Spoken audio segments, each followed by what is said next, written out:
Assalamualaikum warahmatullahi wabarakatuh. Bismillah, alhamdulillah, wassalatu wassalamu ala sayyidina Muhammadin abdillah wa walahu ma ba'da. Yang saya hormati bapak-bapak, ibu-ibu jemaah Masjid Nur Hikmah rahimakumullah ta'ala alaikum. Pertama-tama marilah kita mengucapkan alhamdulillahirabbil alamin sebagai wujud syukur kita kepada Allah Subhanahu wa taala, dengan harapan semoga nikmat yang telah Allah berikan bisa mudawamah min hadhil yauman wa sa'ila yaumil qiyamah. Shalawat dan salam semoga kepada baginda Nabi besar Muhammad sallallahu alaihi wasallam yang tetap menjadi uswah, contoh teladan terbaik kepada kita semua. Sebelum kita mengawali aktivitas mengaji bersama pada malam hari ini, seyogyanya kita berdoa kepada Allah dengan pembacaan suratul Fatihah, dengan harapan apa yang kita dapatkan benar-benar diridhoi dan dapat keberkahan dari Allah Subhanahu wa taala. Ila hadhihi wa ila kulli niyatin sholihah khususan ila jami'in wa khususan ila jami'in syai'un illa ilahul Fatihah.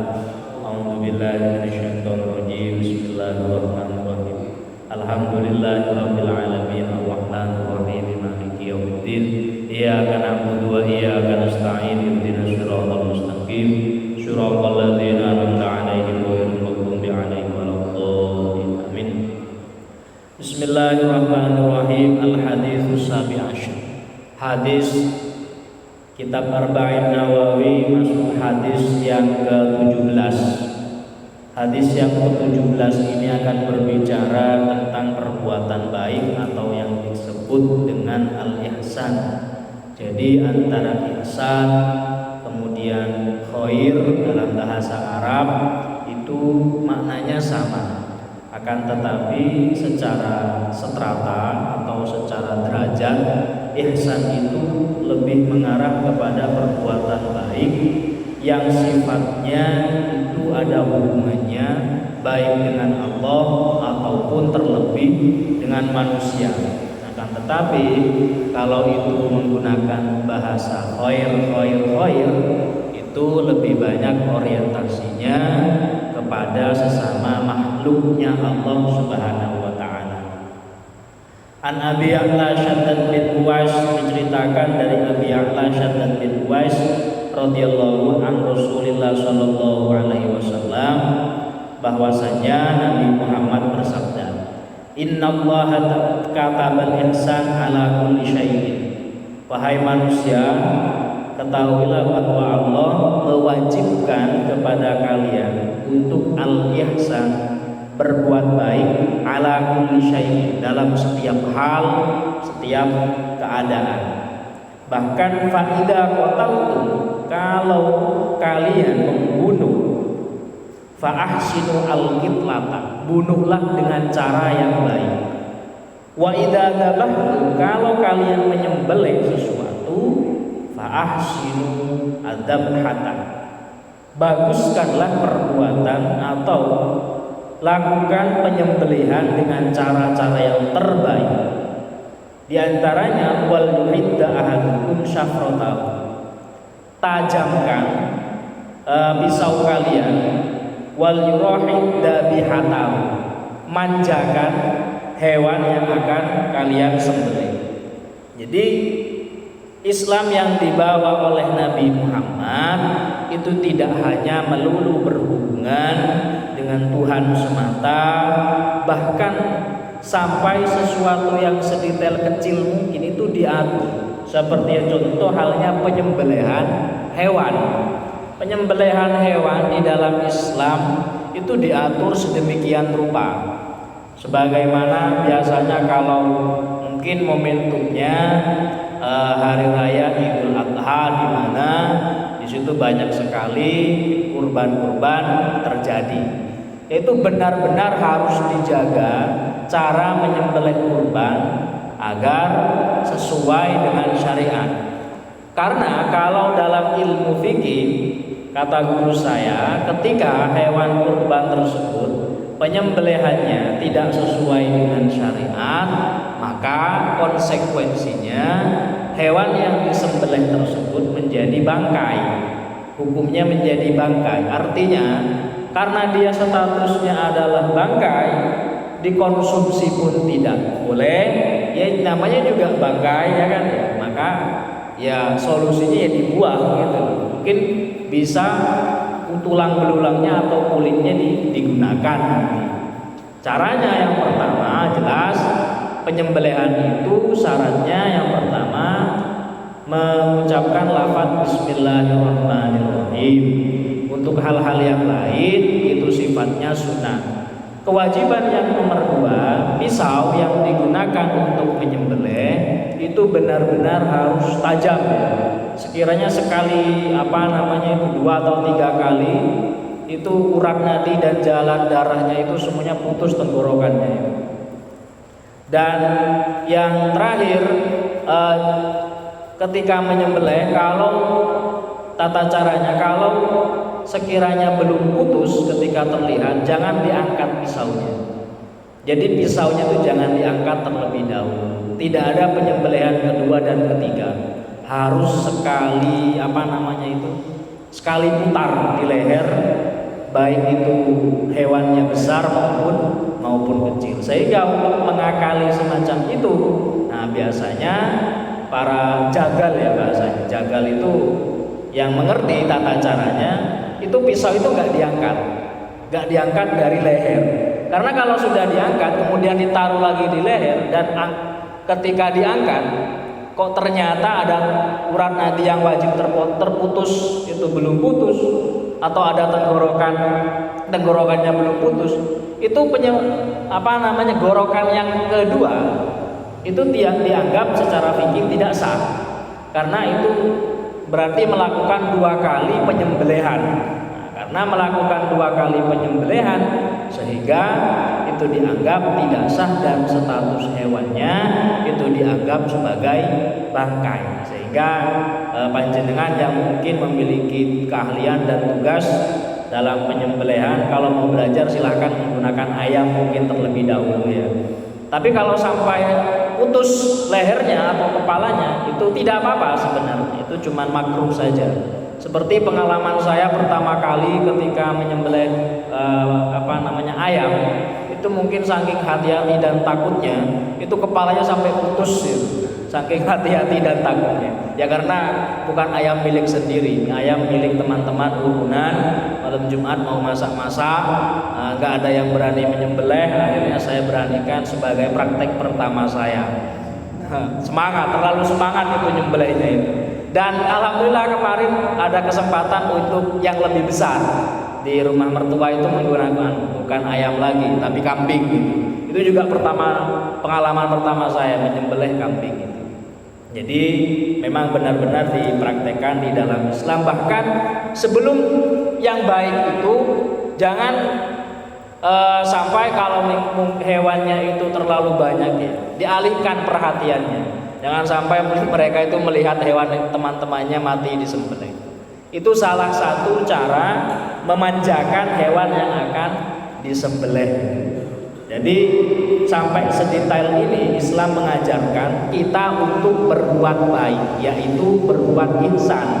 Bahkan dalam penyembelihan kita dianjurkan untuk melakukan hal-hal yang terbaik yang bisa kita lakukan, diantaranya menggunakan senjata, menggunakan alat potong yang sekali tebas, sekali iris, semua anggota yang wajib diputus itu bisa putus. Tapi biasanya kalau terlalu bersemangat ya itu sampai kepalanya hilang gitu. Itu dulu saya was-was itu. Ini kalau kepalanya hilang kira-kira jadi bangkai enggak ya? Lalu saya tanya ke guru saya, ternyata tidak, cuman makruh saja gitu. Lalu ditanya oleh guru saya, kamu baru pertama beleh ya? Nggih Pak, saya bilang, oh lah ya, langsung itu geldas ya. Biasanya aja sudah semangat, wedi, khawatir dan lain sebagainya.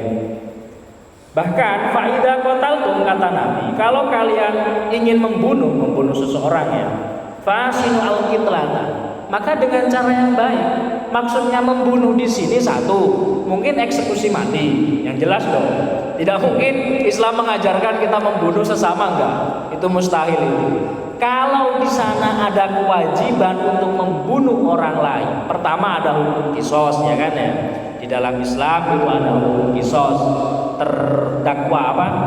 Terdakwa melakukan pembunuhan, lalu dia dihukum dengan hukuman yang setimpal, yaitu dibunuh juga. Atau misalkan sedang berperang, mau nggak mau kalau kita tidak membunuh ya kita jadi korban, ya kan? Nah, kedua keadaan tersebut di mana pembunuhan atau menghilangkan nyawa itu dilegalkan di dalam agama Islam, caranya pun itu harus dengan cara yang baik. Jadi tidak boleh kita menghukum seseorang yang sudah tersangka membunuh seorang lain lalu dikisos, cara kisosnya lalu dibakar, itu nggak boleh, itu haram malah. Atau dikisos dengan cara ditaruh di atas bangunan cor lalu ditindih dengan batu besar hingga kepalanya pecah, itu juga nggak boleh. Fa'ahsinu al-qitlata, dengan cara yang baik. Kalau ingin mengeksekusi sesuatu yang memang benar-benar itu dihalalkan, caranya di dalam Islam sampai sedetail itu. Ya kalau kita membunuh musuh kita, ya kalau bisa bunuh langsung bunuh saja, nggak perlu disiksa itu maksudnya ya misalkan ini cerita sedikit ya, misalkan ini reka adegan lah, misalkan kita dalam kondisi perang melawan orang yang ingin membunuh kita, karena kita defensif mempertahankan diri karena memang kondisinya berperang, ya kita perang-perang aja, nggak perlu kita menganiaya. Yang dilarang itu menganiaya. Bahkan Nabi itu melarang membakar semut. Nabi itu melarang kita membakar hewan-hewan kecil seperti semut, serangga, dan lain semacamnya. Karena di dalam Allah Ta'ala sendiri berfirman, katabal ihsan, kata Nabi, innallaha katabal ihsan ala kulli syai'in. Allah Ta'ala itu menghendaki dalam setiap hal kita berbuat baik. Bahkan even hal tersebut sesuatu yang kecil, misalkan penyembelihan kurban, ini namanya juga kurban. Kalau kita mau seenaknya kan bisa-bisa saja kan ya. Yang penting nyawanya udah hilang, beres kan ya. Tapi ada tata keramanya. Nah, ini yang membedakan. Ada adabnya. Contoh seperti hewan yang ingin kita sembelih, kita beri makan terlebih dahulu yang kenyang. Kita beri sesuatu yang enak, tidurnya kita jaga, besoknya baru kita potong lehernya. Itu namanya akhlak yang diajarkan oleh Nabi, yang diperintahkan oleh Allah kepada makhluk lain yang notabene adalah sesuatu untuk dibunuh. Apalagi akhlak kita terhadap sesama manusia yang notabene sama-sama menghamba beribadah kepada Allah, ya kan ya? Dalam urusan membunuh dalam tanda kutip itu adalah menghilangkan nyawa, itu harus baik. Dalam tanda kutip itu peperangan, itu harus baik membunuhnya.